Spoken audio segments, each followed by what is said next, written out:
Morning, Saturday students. Now I'm going to teach you the second stanza of Ode to Autumn. Yesterday I had explained that the season, autumn, and the sun, they have been personified as two close friends, bosom friends. And then they had planned how to beautify the scene. Okay.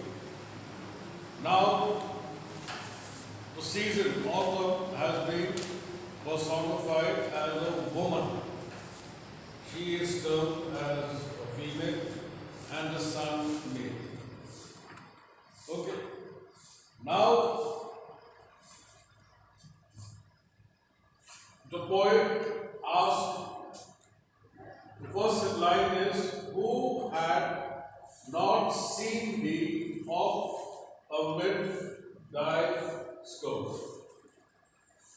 Now first, let me explain certain words. Had means has. This is an old English used over here. Who has not seen thee? He means you. Oft means often. Amid means between. Thy means your. Okay.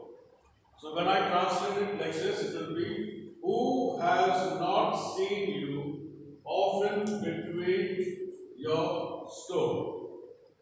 Now this is a rhetorical question where it is obvious. Now this is what has been said or seen. Now during the autumn season, okay, everything is blooming. There is a lot of progress in the agricultural department. So now all the people who are involved in cultivation, they are found near the store. Store means the granary store where all their products have been piled up. And now after gathering the harvest, there is plenty of work that has to be done. And how these people who are cultivators, how they go about with the work.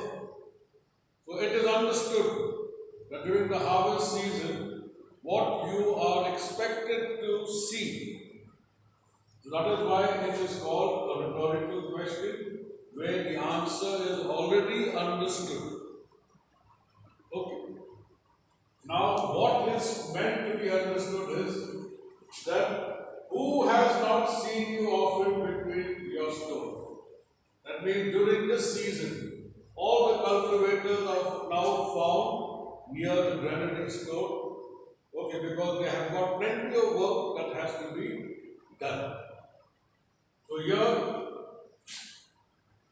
sometimes whoever seeks abroad may find these sitting careless on a granary floor. Now, the woman that we are talking about, the season has been personified as a woman. So now we take a woman in general, a lady or a maiden, or a reaper. Now she is usually found sitting lazily on a granary floor. The other previous line is, sometimes whoever seeks abroad may find. Now any outsider from the town or from the city, when they come out to the farmland or to the countryside, this is what they are going to observe, that the reapers, the women folk, they are usually found sitting lazily next to their granary floor, because there is plenty of work that has to be done, and they are sitting and wondering how the work will be completed. So that is why it says over here, sitting careless on a granary floor. And what is the result when a lady is sitting down leisurely or carelessly or lazily, and when a strong wind or a slight wind is blown, what happens?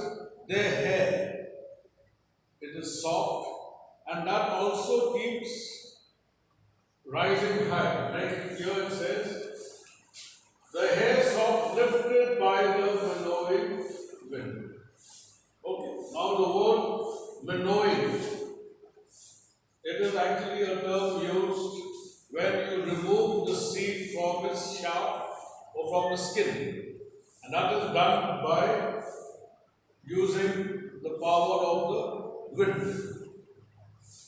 So, like extracting the seed from the shaft with the help of the wind, likewise the lady's hair also flies with the wind since it is very light.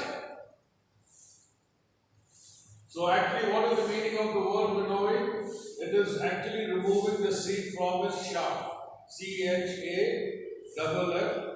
If you find it very difficult, then you can use the word skin. Okay. Now the next line is, or on a half-leaf furrow sound asleep.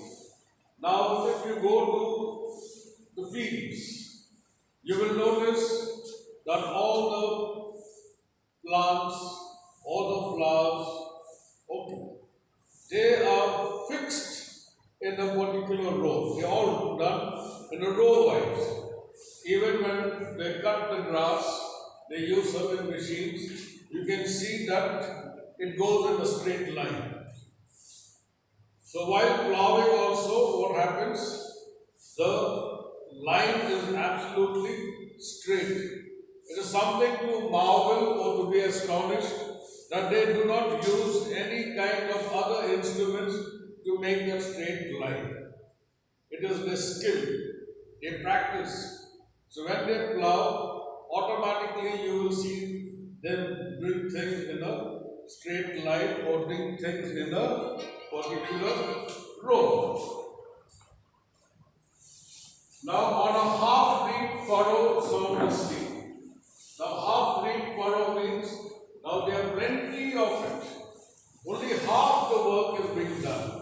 The remaining half is left to be completed.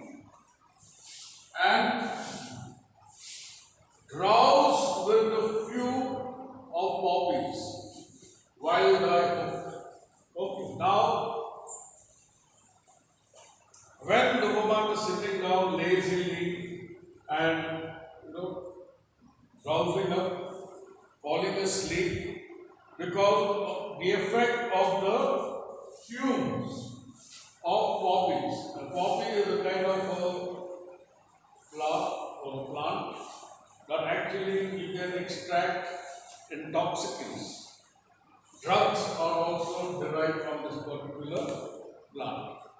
So when it blooms, when the flowers are there, then the aroma, the smell of the poppies are also intoxicating.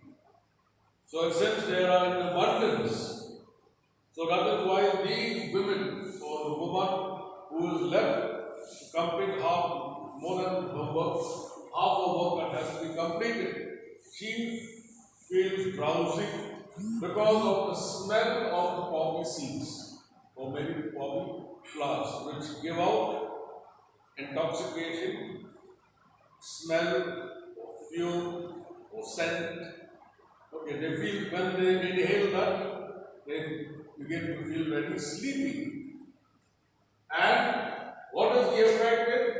While thy hook, your hook is a tool used by these farmers.